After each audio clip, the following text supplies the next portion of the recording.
which is how we always start. Yeah, because this is a live show. It is. And we are very aware of when we start, as per the beginning of every episode, where we're fully ready to get started as soon as we're live. Of course, every time. Happy holidays. Happy Christmas. Happy holidays. Happy Hanukkah. Happy whatever it is people celebrate. Happy New Year for next week, because I don't think we're going to do an episode next week. I mean, maybe. No, I don't think so. What day of the week? We can talk about that at the end. It's the 3rd. We could. It's the day before I go back to school.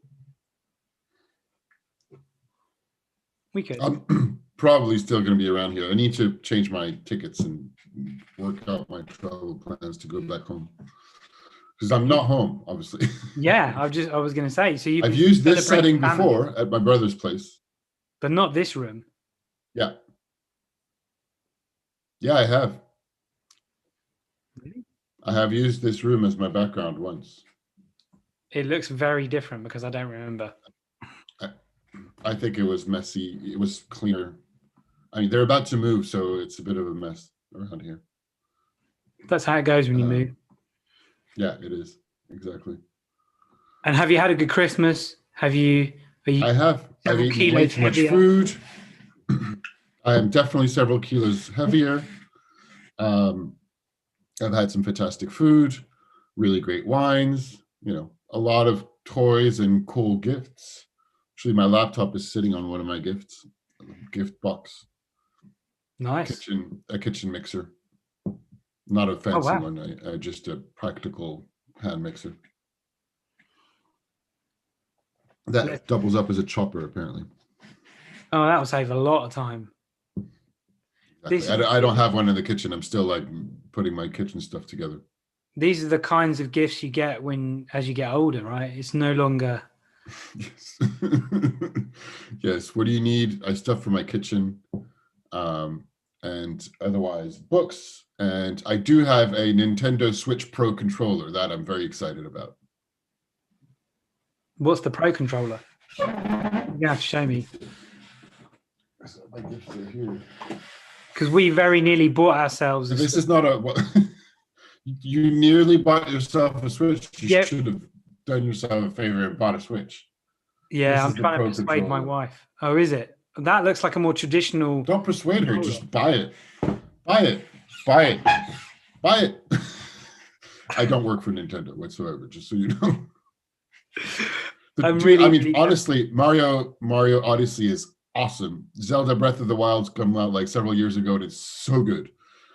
Mario Kart is awesome. You can play 4 players. There's so many indie games in the Sweat eShop that are awesome. There are plenty that are on promo that I'm probably gonna just buy a few. And there's awesome, and Nintendo is what I grew up with. So awesome Mario and Zelda games I'm very happy with. You can sink in, 150 to 300 hours into Zelda Breath of the Wild, no problem. Over several sessions. That is. And the indie games are so good, and they're all porting old games and also old games that I had missed onto the Switch because it's not as powerful as the PS5, but they're re-releasing games from 15 years ago, and I'm very happy to play games that I missed 15 years ago. BioShock Collection just came out, remastered. I never played BioShock, and apparently it still plays really well. It was 13 years old, and I'm gonna get that at some point. I'm wondering if now is the time when I can indulge hours on games, because when I was growing up, my dad limited the amount of time I could play. Of course. And I never quite made the jump, that learning curve of learning all the controls and everything. I never quite got there, but I have a deep appreciation for the whole thing. And I've gotten so addicted to the top indie game of the year from 2018, which is a really, really badly addictive game. And it's so good, called Dead Cells. And it's a action, pixel art, 2D kind of Metroid Castlevania style game. Yeah. Except the twist is that you wake up, so you never progress. I mean, you progress, but you never progress. So you have one life, you wake up in this prison and you have to go as far as you can, then you die, you come back at the beginning. but there's a lot of different places you could explore and permanent upgrades that you gain on the way that when you start again, you have. Okay. And a ridiculous amount of combos, weapons, and stuff to explore. And it's both very satisfying, but also super frustrating. And the fact that you always come back at the beginning, but you have something a little bit more to explore some other area.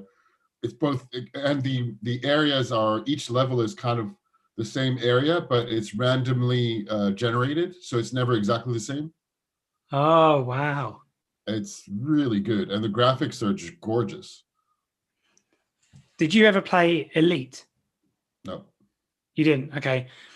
The reason I ask is because some of my pupils at school, so they're like 17 now, 17, 18, they're going on and on about Elite, which is one of the first games I've on not heard of it.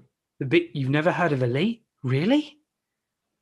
The How do space you, trading game where you ELL? ELITE? No. Wow, it was on like the BBC Micro, one of the first 8-bit computers, and it was a space trading game where you had a ship and you went from planet to planet to upgrade your ship and weapons and flying and like landing, docking and all of that.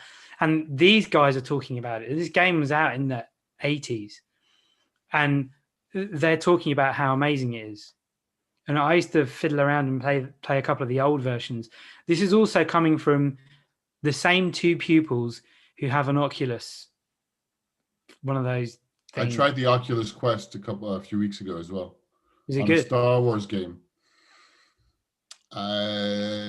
Ooh.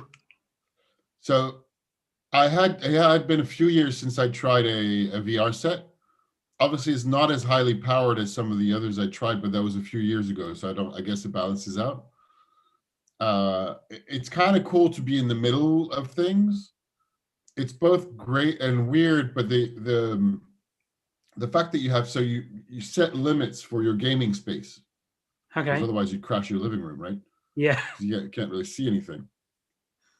So what's weird about it is that the game design of the game I was playing. So there's one game that people rave about that I have not tried called Beat Saber. And it's a thing where you stand in place and everything comes at you. You have to duck and just use lightsabers or whatever it is, something.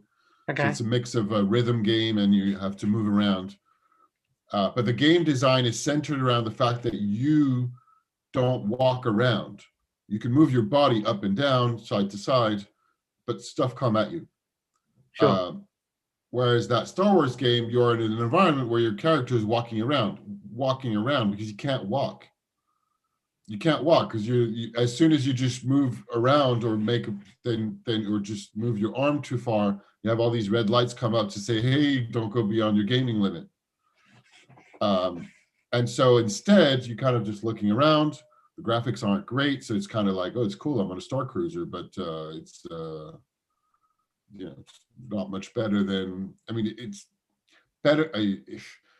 On one hand, more immersive because you're kind of looking around and you're a Star Cruiser. On another hand, you have to press a button on your remote which is weird as well because you see your hands. You have these devices that you're wearing that are also controllers. Yeah. So in the game, you don't see the controller, you just see your hands. Except that your hands they're in the same spot as my real hands, but they don't move like my real hands. My real hands are pressing buttons on a controller, which is a little bit confusing. And then you press a button to go somewhere. So you have to fight the urge not to step. You're not supposed to step. I mean, unless you have a giant room that is for that. So you have to press a button so that your character goes from here to here and your environment moves around you, which breaks completely the immersion, I think. Yeah. And I was like, and then you just kind of chatting with people, choosing options. I didn't go very far because I was with a friend and I'm like, no, this is not really what I want to try right now. So I don't know if the game's any good as a game, the story of the game, I'm not sure. The graphics are not amazing. You feel like you don't. I mean, I don't know if you feel like you're in a Star Cruiser. You can look around. You're like, oh, okay, I'm in a Star Cruiser. The graphics aren't great. I don't know. I'm not convinced. I'm just. That's interesting. And plus, I'm having a lot more fun with the indie games I just mentioned, that are like games made by tiny teams or one guy that are a lot of pixel art that are revisiting the early forms of video games, but with all the knowledge and design that we have now. And so that That leads to sounds just cool. To me, that sounds awesome, really cool. really, really cool games. And I like the indie. I mean, I like the craft that goes behind it, because that's craft. That's like made by a very small team of people. And they usually go there because nobody's going to finance the kinds of games these guys want to make. Yep. And they end up being pieces of art, really, or just plain fun. The game I just described is made by, I didn't even know it was French until yesterday. It was made by a small game studio in Bordeaux. Oh, wow. Yeah. And the games that are successful, like everybody's talking about them, and they're usually much cheaper than the AAA games of Nintendo or whatever. Yeah. And heavily discounted at times like this. Like when I'm just going to give up and buy a few games right now. There's a bunch that are on my wish list that are $5, $6, $7 right now, instead of 20, 25, 15. You know. And those are games I can spend hours on. There's one called The Gardens Between that I started playing, which is beautiful. It's the story, like it's a bit melancholy, nostalgic. It's stories from two boyfriends growing up, and that seem to be on the eve of one of them moving away, far away, or something like that. But it's not, there's no words, there's no description, there's just beautiful, beautiful candy graphics. And the puzzles are these little islands that you walk around, and each of these islands represent a set of memories. There's one about tech and video games, and the mechanic of the game is beautiful. Is the only thing that you do is go back, up, forward and backward, and it's as if you're rewinding or going forward on a video. And then there's like a couple of mechanics that are about just time tweaking. And it's just really beautiful. There's soothing music. It's. I don't think it's a very long game, but I spent one evening and a half on it a few weeks ago, and it's just really cool. I think I have a few more puzzles to solve, but it's it won a bunch of accolades, and it was nominated for a bunch of gaming awards at shows. And so there's the kind of action-packed, really soothing. There's all sorts of other ones in between. I've been binging a little bit on Nintendo Switch channels and games of what's going on, trying a few demos and watching videos of the latest. Sounds like a whole world for me that I could really get into. I really, really could.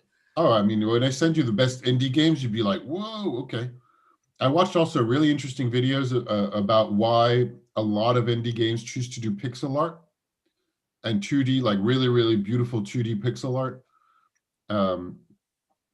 So another one is Celeste that I got back into. That's like considered one of the best games of 2018 or 2019. Heavily pixelized, super, super, super difficult platform game. Oh, wow. Yeah, it's kind of like you have one screen, you have to go from here to here, and you're going to die.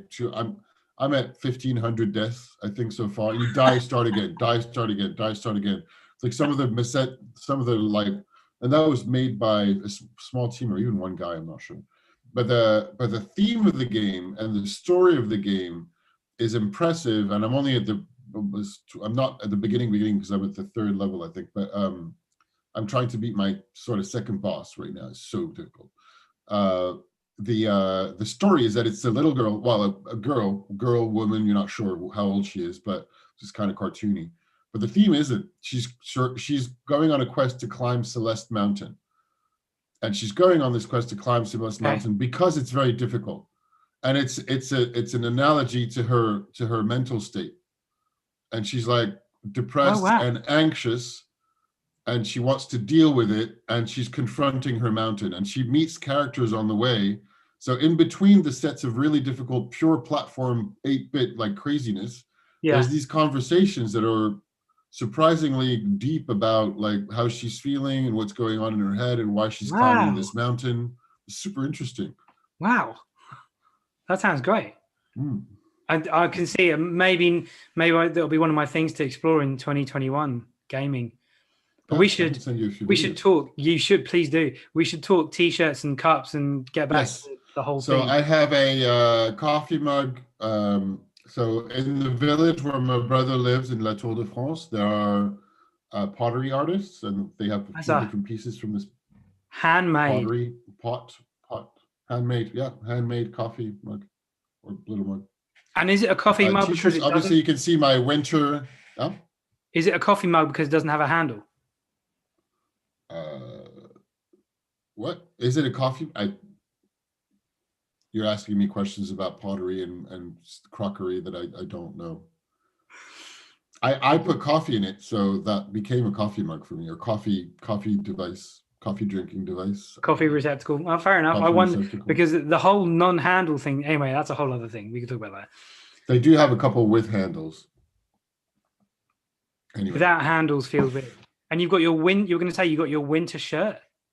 yeah, my plaid, Canadian lumberjack plaid shirt, red and green, kind of Christmas theme. And the T-shirt is not particularly Christmas themed, but I hadn't worn this one before. I don't think, right? No, you haven't. It's a watermelon that cut his own face, mouth, Joker.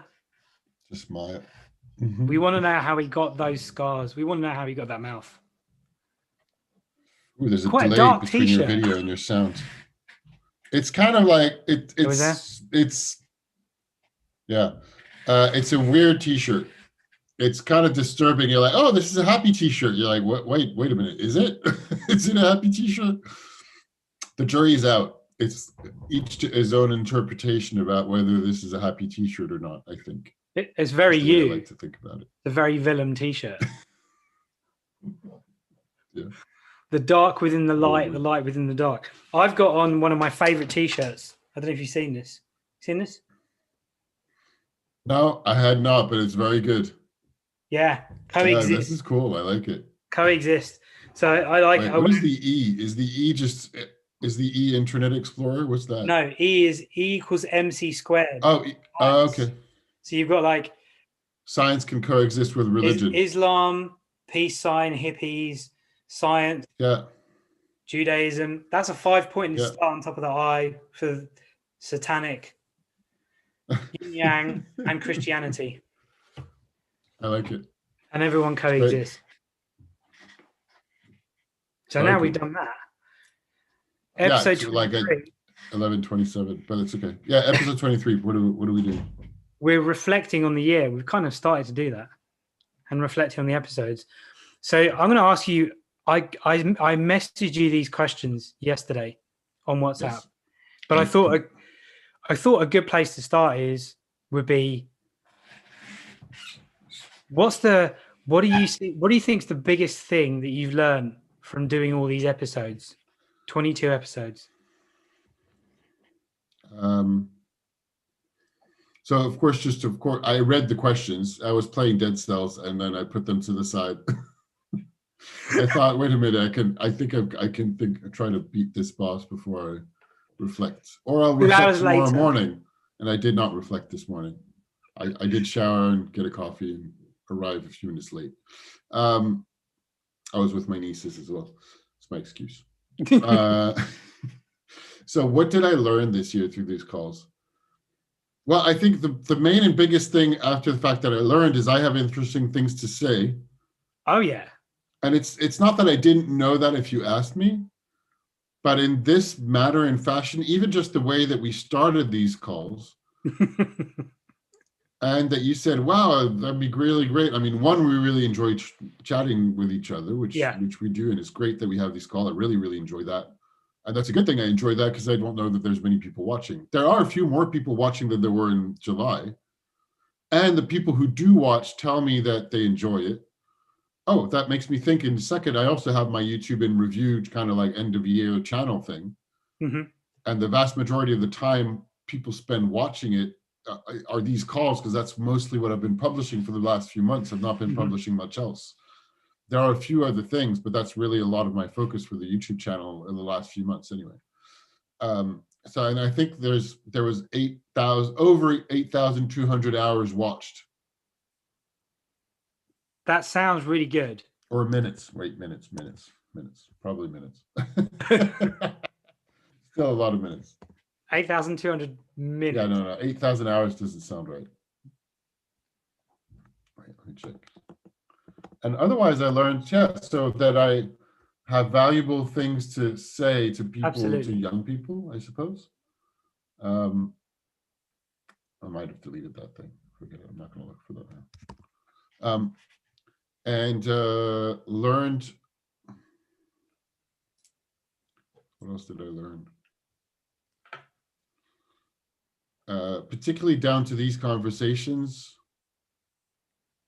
I mean, I think that's the biggest one, that I have a lot to give over, to transmit over, and to have fun while doing it, and have fun interacting with you in conversations.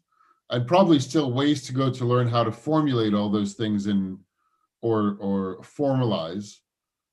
But then again, that's not the purpose of these particular calls. These is to have fun and just include whatever I'm learning. So it's like actually giving free range to the way that I do go on full tangents all the time, which is cool. And you're encouraging, or just, bringing me back sometimes. And it's got me excited to read and watch and do a lot more, and still, like, I don't have enough time. And it's funny because I've been saying after my dad's death that I've not really focused much on producing a lot of things for work. Mm-hmm. So I've stopped doing my other videos. I had a whole series of texts that I was writing before September that I kind of put a pause on. I was busy with my classes and everything, so it's not like I was doing nothing at all. But I felt like I was under producing for what I would normally do and what I was doing this summer. Mm-hmm. But somebody else I talked to felt like I'm doing tons. I'm doing these videos every week. I seem to be busy doing courses and classes. But I was like, it feels like less than par for me. Not in a bad way. I don't mean that, but it's just interesting to get somebody else's perspective is what I mean. Somebody else's perspective being, you're doing tons of things. What are you talking about?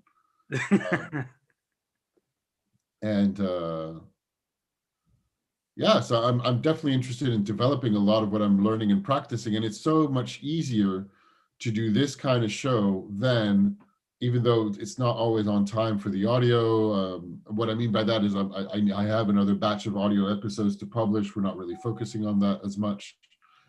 But to have this kind of meeting takes a lot less time and effort than my other kinds of podcast episodes, looking for guests, preparing questions, editing, etc.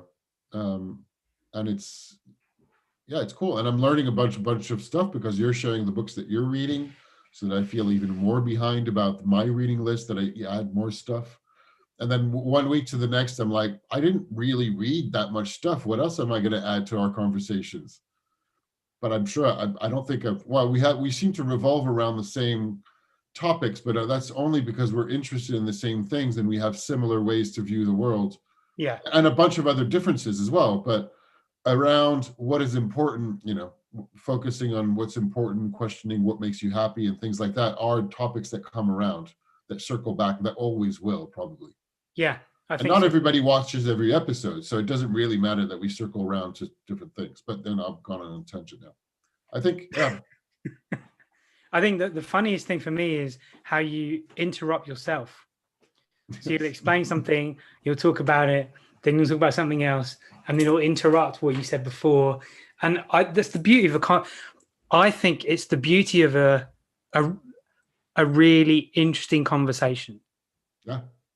And I those are the conversations I love the most. Me too. Conversations that are confrontational or debate driven. And we had a couple at Christmas Eve that ended up, anyway, whatever topic it discussed. Well, I can even talk about it because there became a heated conversation, heated conversation over dinner about. People are going to go like, oh, religion or politics. No. No? I got like that ended up pretty angry before dissipating a bit. And then there was another one. But that one was about the quality of the butchers in the central place of Perpignan. I know. I was really I told my siblings, like, you guys had a really heated, angry debate. Like, you were really angry with each other around that. That was basically about whether this butcher was good or not. Oh my God. It kind of goes to show, it tells you a lot about what matters to my family. Food, basically. Food. There's really, really 'cause I strong wasn't feelings about food. Isn't that a French thing though? It's French. No, Food. not to this kind of level. That's not just French. It can be, but it's not just French. I'm a massive snob about a lot of French people I've met with their food. I'm like, you consider this to be good? Okay. I love it. That's really funny. But it's also very human. And part of one of the things I've missed over Christmas is the quality of conversation, but also the argument. I enjoy the discussion. Depending, sometimes you could easily do pop psychology and go, well, that argument that happened over dinner is probably about something else by the end of it. Yeah. But anyway, but I do enjoy heated conversations and debates about points of views when they're developed and interesting. Sometimes it's just people being angry at each other. You're like, okay, this is not really progressing much. That's not really what they're angry about. So I think these 22 episodes have taught me that conversation is great. I like asking questions, and I think that young people are endlessly fascinating. Endlessly. Yeah. The stuff that they say, from the really silly, like Star Wars episodes 1, 2, and 3 are better than 4, 5, 6. A lot of young people think that. Ridiculous. Through to, what am I going to do with my life?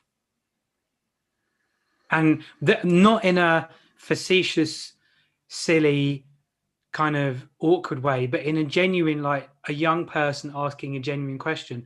And I think that when one of my pupils said they thought the premise for our conversations was great, I think we have something. I do think cool. we have heard something. The same from my students. Oh, that's great. They said they enjoyed it. They have had several tell me they enjoyed it. I might even ask for specific feedback from them. I think you should. I'm sure I'll get specific stuff. Yeah. So I think the next obvious question leading on from that is, where do we see this going?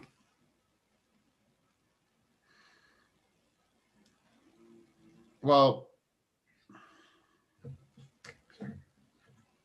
I don't know. I'm perfectly content to keep doing it the way we're doing it.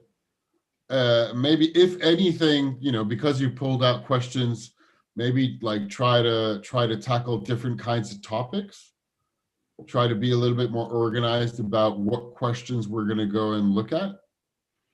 I say we, but that's your job. That is my job. I'm the lazy one here. It's interesting. Not that it's only your job, but you select the questions. But maybe like to make sure that we're changing a little bit the kind of stuff that we talk about. And do we need to go anywhere? I don't know. Like have a curriculum and make sure and actually even just what I said, do we even need to do that? Maybe not. I had exactly the same thought process. I thought, oh yeah, we could pick a theme and then have like a question that relates to that theme every month and then change the theme. And then eventually I was like, maybe not. Maybe we just keep exploring. And yeah, I'd be quite happy to explore for a few more episodes before. And it might just be one of those where like, as long as we're happy to keep talking, then we can, and as long as people are, actually, it doesn't even matter that people are watching. Of course, I'd be very happy if more people watched, but honestly, I'm not really promoting it very much. Not lately. I should absolutely get down to doing more for promotion and looking for jobs like very soon. I'm taking a little bit easy on the right now. I took this week pretty much off. I'm probably going to take most of the coming week off, except that I do need to do some grading that probably should be done before the end of the year. Mm-hmm. And then, well, this is just realistically, I need to, I've not been doing a lot of promotion. There was a little bit of that was, I mentioned my dad's death, and and I had put to the side to collect and translate and transcribe all the text done for his eulogy, and I just published that on my website. And that was meaningful to me to circle back to that thing. For a while, I realized I couldn't even look at it. I couldn't touch it. Wow. I was there, but I realized my mom had been talking about it, and I've been putting it to later. And then a few weeks ago, I tried opening it. And I was like, okay, I've been saying now for several weeks, telling myself for several weeks I should take care of it because I want to do it. And then I was like, I can't even. And the following day, I was all right. I'm ready. I'll start tackling it. So I started working on it. Yeah, until it was done, and it was published on the 24th, and it's done. I'm happy with it. My mom seems to want to do other things, but she didn't. And she was busy on the 24th, and we didn't even make much of a big deal of it. I just published it, posted it, and for me, it was completing something to have it available for others online. Yeah. And it was a bit of a process, just needing a bit of a time, because like just translating and transcribing these things, I'm just like crying doing it. It's a very moving post. Very moving. Thank you. It's brilliant. And I say thank you. This is not my post. This is everybody's. I wrote my bit. It's a collection of what everybody wrote and said at my dad's funeral. So, and the ceremony, the songs we chose, all that. So it's not just mine at all, but I published it. Yeah, no, he had that sense of acknowledgement of things coming together, even the little links, learning the difference between grief and mourning, and the songs. Like my dad plays guitar, and he's a bit of a folky, and he loves Simon and Garfunkel, but also John Denver. Yeah. Like it's little things like that that bring home to me.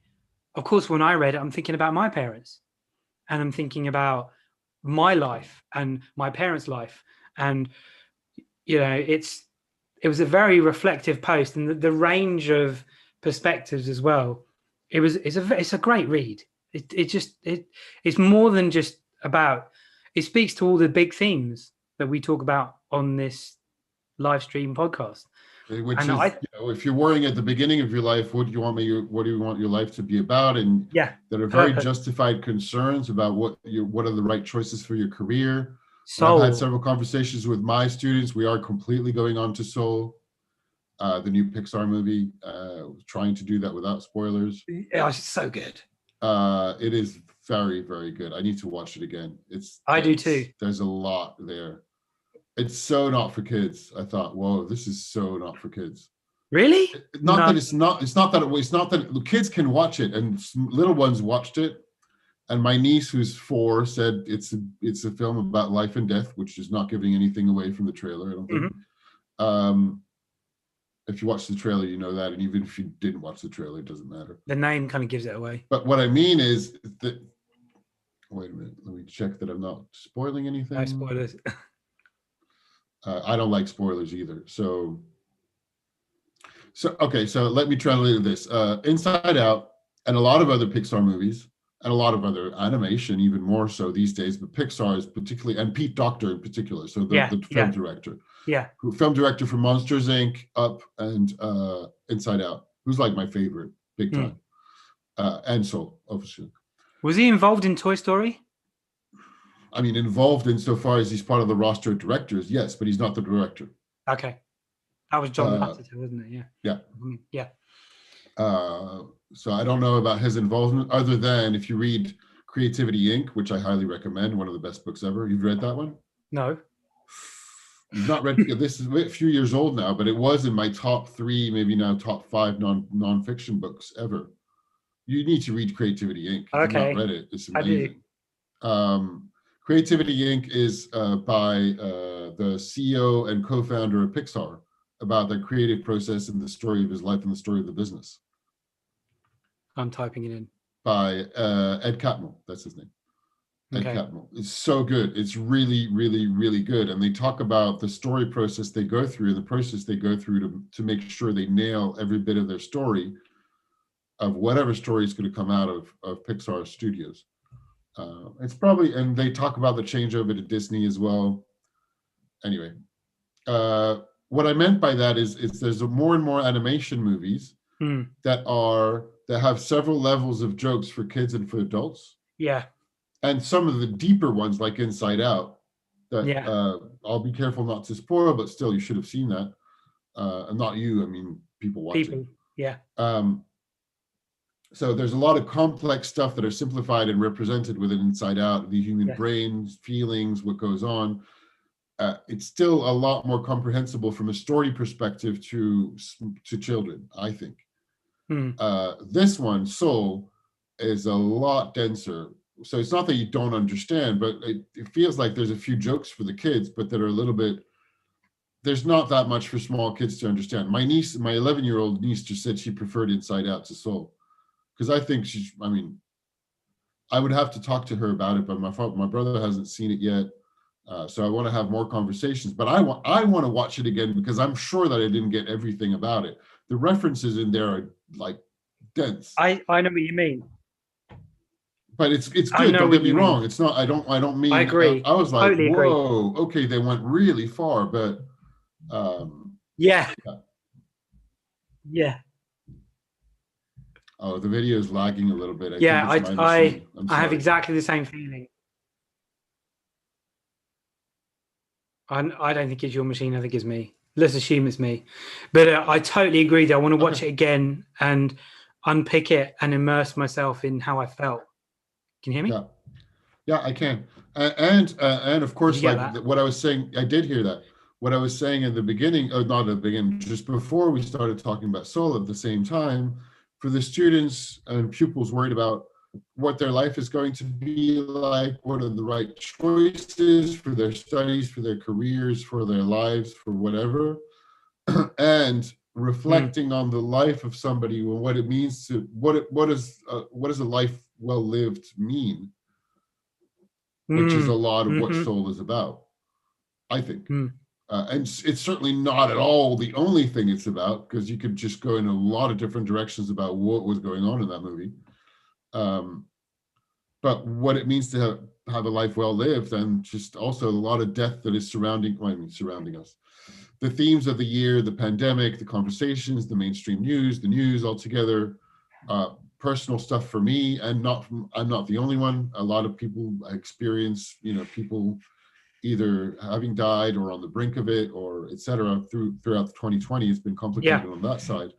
And a big reminder that life is short and life is precious. And at the same time, we're not wired to live that way on the day-to-day basis. Yeah. It takes a mental effort, like system 2, rational thinking, extra effort, and it's still nebulous to think, okay, well, life is going to end. We're not wired to think that way. Yeah. We're wired to think that it's just, this is what it is for how long, I don't know, whatever you believe in afterwards. But we don't, again, whatever you believe in is rational, effortful thinking. It's not intuitively going along with things. I totally agree. The film explores a lot of the big themes and allows conversation about big themes in a way that I haven't encountered in many films. Yeah.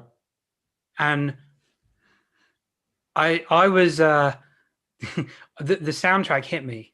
I mean, I used to play piano, I play guitar, like the jazz thing really got me. But also the finding out that, my hero Trent Reznor, I was like, I said partway through the film, that sounds like Trent Reznor. And it was, and it is. And it's my brother-in-law that I watched it with told me the same thing about Trent Reznor and the music before it started. He was excited about that too. And I was like, whoa, because his music is not associated with a Pixar film. His music and the band that he put together, Nine Inch Nails, which are now in the Rock and Roll Hall of Fame, is dark. Very, very dark, not very nice music. And I still go back to it. I love it. It helps express a lot of the dark side of how I feel a lot of the time, and I go to that music. And then the soundtrack stuff, Academy Award for the soundtrack for The Social Network, and it doesn't surprise me that as an artist that he's involved in a film like Soul, because I think his art, he's an artist. He's not a musician. He's not like a pop thing. Artistry is what he's about, and I think it complemented the film perfectly. And I wasn't surprised that I was taken up by the sound. I was like, oh, why do I feel like why do I feel these things? And it's not very often that I'll watch a film and I'm thinking that. I was thinking about what I was thinking about watching that film. Mm-hmm. And I got a bit irritated with my wife because she fell asleep at one point. But it was, I think, but I want to rewatch it. The others fell asleep, and I was in a bit of a second state because I watched it on the 25th late at night, and I had slept only 4 hours the previous day. 24th, wow. Slept 4 hours, and I was like, it was not reasonable. But my brother-in-law was like, I'm watching it. So I was like, oh, okay, I am too. I want to come and watch it with you. My sister fell asleep. He was falling asleep at bits. I didn't, but I was very tired. But I was like, whoa, I was full on into it. But we had to pause a few times because their daughter didn't want to sleep. So yeah, it was great. It was really great. And if you're wondering what that noise is, it's my wife doing yoga. I don't know if you can hear it. This does pick up like lots of this new mic I have, picks up everything. Is it omni? What kind of, is it omnidirectional? I don't know I guess it is. What's the term? Cardioid? I don't know what it is. Yeah, cardioid. It's one of those. So it does pick up pretty much everything. But I do want to share my screen with, I did some homework. Can you believe this? Whoops. I do. I believe it a lot more than me doing homework. I shared the wrong screen. I want to share this. So we're kind of reflecting about all the episodes. And I came up with these categories. I totally grouped together these myself. I thought, looking back at the titles, that we had a bunch of stuff about studying, a bunch of stuff about the working world, and a bunch of stuff about self-development. And that was, in putting this together, that's when I thought, oh, hang on, maybe we should pick a theme every month and then pick questions that relate to the theme. And then I thought, that sounds like too much work. We should just talk about whatever we talk about and see where we go. Even this, I just had it because we looked at it briefly before we started recording. Yeah. And now looking at it right now, which it makes total sense that the questions that we will have revolve around this. Yeah. This, you just made a 1, 2, 3 so traditional way to look at life in a very like normal, formal, normalized fashion of you go through your studies and then you go to work for a certain amount of career. And then for not everybody, but there's a lot of people that get to a point in their career that they wonder about what their life is about. And then they can think about self-development. Now, possibly more and more people think about self-development throughout, and this is what we talk about. But exactly for this, exactly for looking at it like 1, 2, 3, it's not that the questions will all relate to this, but I'm almost like even more so thinking now that like, no, I want to reject that whole structure. Now, it's not wrong because most of the people have it, but we shouldn't necessarily mimic that. No, and I didn't even put it in any order. No, but it is though. I didn't even see that until you said it. I didn't see that. It was just how I thought of it. And the numbers jump around a bit, but wow, I never. But it's on the left-hand column: studying, working, and then you self-develop. Now you don't do that then, but I think a lot of people go, "Wait a minute, what am I doing with my life?" And then go to look at who they are. We're saying do it now, which is what we've been saying throughout the episodes. Yeah, exactly. And there's nothing wrong with it, and of course. And it makes total sense, just like we said earlier, that a lot of the pupils and students are worrying both about their immediate problems, challenges, studying, and the next challenge coming up, depending where they're at. So for your pupils, it's a tiny bit further away. For mine, it's right now of what are they doing for work, which defines a lot of people in a modern society. That's whether, and that's a whole question. Should we be defined by our work? That's a whole ongoing question. now you said you wanted and a life well lived, to go back to the post about my dad, is usually not defined by work, although it has some aspect of it. And then it makes me, of course, think of those posts. There was a very popular, there's more than one post about what people regret on their deathbed. Somebody interviewing a lot of people who were very old in retirement homes and wherever, about the top 5 things that any regrets people have, or things that they would have loved to do more of, or none of those are work more. Mm-hmm. And I don't mean to say don't work, of course. And hey, find a job you love, and you won't have to work a day in your life. All that's jazz, right? Ikigai. Yeah. But I want to go back to what you said about rejecting the structure. What did you mean by that? Oh, I meant it was just another way to talk about exactly what you had said, of like, maybe we don't need to structure things, and we'll just see what happens in our conversations.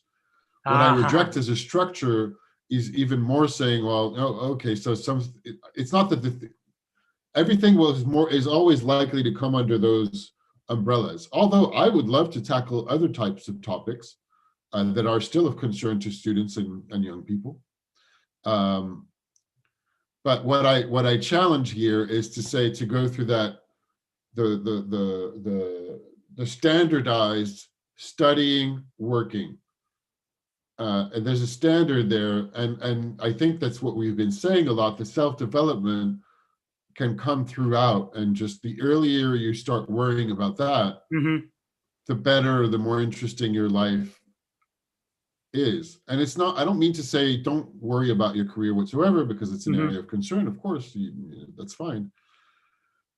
But I also do, I tend to reject the standardized stereotype.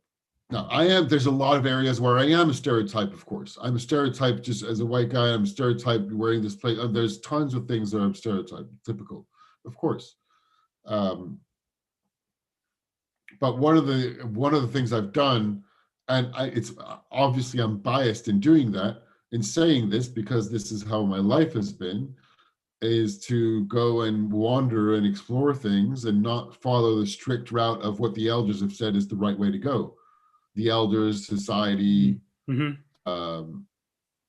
dominant forces in society, the way a formalized education works, which by certain perspectives is to formalize and standardize you to set within certain box, and to organize yourself within a certain box. There's a whole schools of thought that believe the formalized institutional education that we have is just basically training people to be docile, to be just obedient. That's to what be I joke. Obedient with. That's my joke at school. Yeah. My job to beat the creativity out of you. Yeah, exactly. Yeah. Things are changing anyway. In reading a that much bigger topic for the time it is now, perhaps. It is, but in reading that post about your dad, he did that. Yeah. He walked to the beat of his own drum. Yeah, he did, but he also, which I don't have myself, or I didn't. He had kids, so he had to provide. So he did beat to the sound of his own drum, but a lot of it was like, how am I going to feed my kids? There was that too. Not always, not all the time. And you're right, he did do his thing. And he left home to go travel and do his thing. And my mom left home with him after that, from different places. So it gave me a way to, compared to the rest of my mom's family, my aunts and my cousins who stayed in the same city, in the same spot, we left. So we have a very, which is one thing that my older brother talks about a lot, kind of unrooted way to grow, but still very, I feel very founded. There's a big foundation to that they gave us. I say us, my siblings and I. You have a willingness to question in a way that I don't see in many people. because, and I think that comes from when I read that post about your dad, I was like, wow, that takes courage, and it's inspiring to be around somebody like that and to know people like that, I think. Thank you.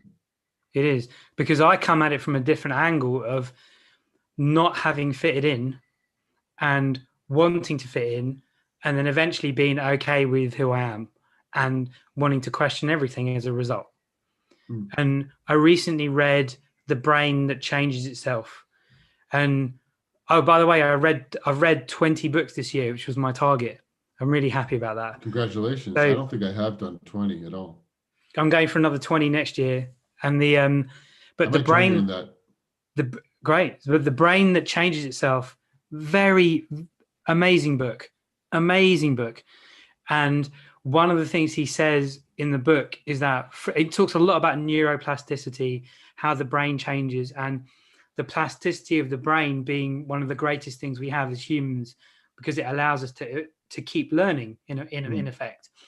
But one of the things he says in the book that I highlighted and sent to my sister is that immigration forces massive plastic change in the brain, because you're moving from one culture to another culture, and everything that you thought was true is thrown out the window. And it gave me a whole different compassion for what my parents went through. My dad coming here when he was 9, never having seen snow, getting off the plane and being freezing cold, like one of the coldest winters on record when he came here. My mum coming here at 19 and like having to get a job, and again, freezing cold, and all their experiences, and hearing all about that, and then hearing about it in this book from a biological point of view, what it does to the brain and how it forces massive amounts of learning and change in a way that you don't get from other things. And it's given my sister and I, it's given us a willingness to question, but also certainly through my teens and my early 20s, I used to chase wanting to feel settled, and I never did. And now I'm okay with that feeling. I've made peace with it. But before, it was like, I don't fit in. I feel really angry all the time. Why am I angry all the time? I don't know why. I'm just permanently angry. and I think that's one of the reasons why we both enjoy this kind of free reign, explorative, interpretive conversation that goes all over the shop, and we don't really always know the answer, but that's the joy of it, of a tangent and a teaching tangent. I think. And it's a good reminder, I think, it's good who are looking for answers, and for whom we're supposed to provide learning and answers in a very formalized fashion in classes, school, because we're both teaching right now. Well, I mean, you're full-time, etc. But anyway, and to show like that we don't know more than the questions that we ask ourselves. Yeah. I mean, we know a lot more. We're learning all the time, and I think we're referring to everything that we're learning, but there's so many questions still. And, it's just like, be skeptical of anybody that thinks they figured out the answer to everything. Or be wary of, I guess. That's almost a good place to end. Be skeptical of anyone who says they have the answer, or be wary of them. Yeah. Well, and actually, I would add a slight close one to that in 2020 and even the past year. Unfortunately, be skeptical of most of the headlines that you see in the news and everywhere, clickbait posts and all that, which is the same as me talking to my students about, like, check your sources. Have sources and probably check them. Now, I'm not saying don't use the thing that was clickbaity studies, but look at the actual article and go back and check. Oh, you're like, this really scandalous, very provocative headline was actually only referring to a study where they talked to 10 people, and talking to 10 people doesn't provide actual evidence. Question everything and dig. Basically. Question everything, keep digging. And have fun. Oh yeah, don't forget to have fun. Been a bit of a challenge this year to have fun, but we've done it. So places to go back to, that I gave my students, well, one class of my students in a post, Monty Python's The Meaning of Life, the Galaxy song. It's on YouTube. And just a bit of perspective. And the opening of Avenue Q. What's the my opening? life going to be? It's a bachelor's. I have my life ahead of me. I have a bachelor's in English, and I'm not sure what to do. It's when the kid's wandering around arrives at Avenue Q. What is my purpose? Looking for your purpose. And if you really want the answer to that one, watch Soul. Yeah, which you should do anyway. yeah. So the only thing which it was funny, another conversation. I'm really bummed not to see that at the movies. Anyway, my brother was also like, hung up about the fact that, well, yeah, but it's just giving more money to Disney Plus and justifying the fact that it's just all streaming all the time now, and etc. And I'm like, yes, I agree. Except I really want my friends to watch Soul, and I want to talk about it with them. But I also agree with your point of view. So I don't know how things are going to work out on that side. But that's a whole other big conversation. Movie theaters, the cinema industry that's one of the few industries that's probably like going to change massively for a long time because of the pandemic. But anyway, I can't help myself. It was a good place to end, and I ruined it. I'm sorry. But then, sorry, because I want to just say, surely streaming was already going to threaten cinema. Maybe not the craft. Oh, it was. Not the craft. It was, and it's not only film was still going to be intact, but the cinema. So cinemas are still going to exist, right? It's not that they will disappear, and it was already massively changing. It accelerated all the trends. There's a lot of independent or what would be called artistic or accomplished directors that were having a hard time financing movies that have been and are being financed by streaming services. Except, interestingly, the streaming services giving carte blanche to really famous directors to do whatever they want is not, according to some critics, yielding the best movies. Interesting. Which is, interestingly, they don't have enough hand-holding, enough framing or organizing from the producers who would be like, no, this needs to be a little bit better. So let them do whatever they want. And so I've not seen some of the movies being referred to, and in this case, I'm referring to the expert. I'm referring to is my brother-in-law, who's I don't agree with everything he says on movies. We don't have the same taste necessarily, but he is extremely learned in terms of cinema and writes in a private forum all the time. Spends days writing his reviews. Has like complex arguments. He's and he's really, really big in philosophy and psychology and movies, and reads a lot about movies. And so that doesn't mean I agree with him on what's a good movie or not all the time, but his opinion is researched and has weight for me, and I'm not the only one. But yeah, to him, a lot of the big directors releasing movies on Netflix recently, the movies aren't very good. So we're talking about Mank, we're talking about The Irishman, we're talking about Roma. And he's like, those films, funny enough, would have benefited from having a little bit more looking into by producers to go, well, maybe, or editors or producers or somebody else that would be financing and going, well, maybe you should change this, change that.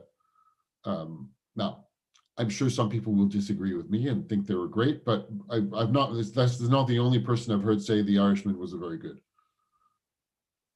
Now, I've not seen any of those three movies. I'd like to, but and I like Fincher, I like Scorsese, and I like what's his face, Eduardo Cuarón. I think Roma was Cuarón.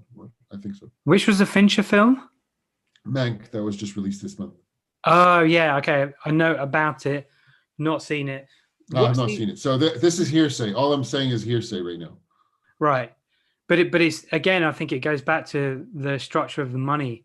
Like if you've got streaming services financing big directors, what does that mean for the product?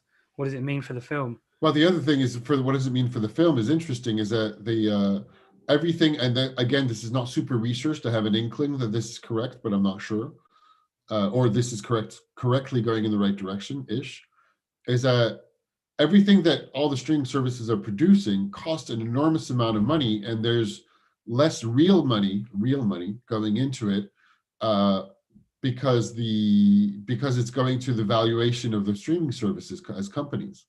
So it feels like it's bloating a bubble somewhere, like a Silicon Valley bubble or something else, because it's all money that is financed on valuation of something that I don't think at all. I mean, I'm sure it's not equivalent to the amount people are paying for subscriptions at all. Whereas interesting, and the movie industry was already relying, without even the streaming services, was relying on government, state-funded tax breaks to shoot movies and do production. Production companies, special effects companies that are operating on almost no margin, that are just dying with people that are overworked. That happens a lot. And but at the end of the day, it seems like, and I'm probably wrong, I'm probably just making this much simpler than it is, but when you had a big movie released, at some point, all the ticket entries is money coming out of people's pockets, real money, quote unquote, in case, which is going back to the film that was financed. So there's an operation, whereas the $150 million that are spent by Netflix to produce a big budget Hollywood, blockbuster movie, action thing, like the probably $600,000 by Ryan Reynolds that costs, I don't know how much it cost, but it was a lot of money. How do they recoup that money? Ooh, I don't know. They would recoup that money by increasing the valuation of Netflix. Probably, of course, by increasing the amount of subscriptions, paid subscribers, but I don't know how there's not a straight up equation. It's not like the number of subscribers finances the movies. They've invested billions of dollars in creating stuff, TV series, movies. The other thing I don't really like about the streaming services is the propensity for TV shows, series. I do enjoy series, don't get me wrong, I really like them. But they produce a lot. They die after 3 seasons. There's no encouragement to either make a great ending to the series or keep it going. And that's like the problem is almost even worse than traditional TV networks. And then the tyranny or the dictatorship of giant superhero movies is still as strong as ever, regardless. Just for show, the slew of announcement that Disney made of like everything Marvel and Star Wars, like just tons of new shows and mostly series that look kind of cool. I'm like, oh, this is kind of cool, but also like kind of it's sad because I do also like really interesting art movies that make you think, and this for the same reasons I would like to loop back to the beginning of the episode on indie video games. Now, particularly this year with all the, I don't know if you followed any of the talk about Cyberpunk 2077. I've seen bits here and there. I read a very interesting fiasco. I've read a very interesting fiasco of a launch of one of the biggest AAA video games to launch that people have been waiting for 12 years. Wow. I just read an article in Wired about the portrayal of women and that the dildo being used as a weapon in the game is a reflection of fragile masculinity, which I thought was hilarious. Well, there was a bunch of articles saying, the neon cyberpunk city is kind of cool, but it's like the only area that is not a novelty at all. It's just like, seems like there's sex shops everywhere. Which was like, okay, cool. But no, the production lied about how ready the game was. People were massively overworked for months to be delivered on time, but they focused on the PC version. And the PS4 and Xbox previous generation version just doesn't work. And they lied to Sony and Microsoft saying that it was fine. Oh, wow. The movie, and on top of that, on top of all the thing not being ready, is that the game was not as great as everybody had hoped. And it's a good game, but it's not enough of a good game to forgive all the stuff that went down on the publication of it. So everybody was unhappy. A lot of people were unhappy. Wow. A lot of gamers were unhappy. The critics weren't that amazing. They were saying it's a good game, and then the studio had overworked a lot of people, and all the developers weren't happy because they had to release a game that wasn't finished. The direction of the the publication had to apologize. There's like, this has been going on for several weeks. And it wouldn't have been such a big thing if it hadn't been such a highly big Yeah. anticipated game. And it was so of course, the bigger the risk, the more you hype the whole release, the higher Yep. you fall from if it doesn't work out the way you want it. Yep. And the sexist stuff is only one slight side from the whole disaster of it not being ready at all. And you look at the videos of what they showed and what the quality of graphics looks like, and had the videos of what it looks like on the PS4 right now is horrible. PS4 or And PS5? apparently PS5 it looks good, but not as good as on the PC. Oh dear. As the day it released, they had like patches for 50 gigs of content to change Oh, because no. there were things not working. Oh no. So the game will be fine in a few months. They will have repaired it. They won't have repaired the kind of stuff that you're talking about that is full of, it's almost like the cyberpunk genre is so explored in a lot of popular media that you have to do something a bit different. And apparently they did not. But apparently it's still a very good game. Like, it's solid, the characters are interesting, the stories are fine, but doesn't reinvent the genre either. And of course, given how somebody that would reinvent everything, but that was exactly what I was going to ask. Wow. Okay, so much for that ending. Sorry, yeah. That's how it goes. It's play games. Talking about Christmas stuff, I did get a few books. Ooh, I'm very excited about this one. Story for another time. Victor Klemperer, The Language of the Third Reich, in which he explores, this is a dude, philosopher that explored how the words and language used by Goebbels and the Nazi regime changed the German language to adapt the ideology and encourage their ideas into common language. And the more people spoke the ideas using the new words they created, the more the ideas took hold. Sounds like a Rome user right there. So lots of stuff in perspective. But in terms of structure, I do like the idea of having, you know what, we can turn this thing slightly into a sort of book club. So as in, we don't make the episodes about the books we read, but we do read the books and promise each other to read so that we have the references when the questions come up. I like that idea. Well, I'm reading Man's Search for Meaning by Viktor Frankl.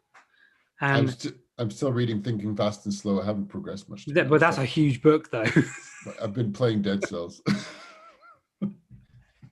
Maybe we could use it as a structure to keep ourselves accountable for reading.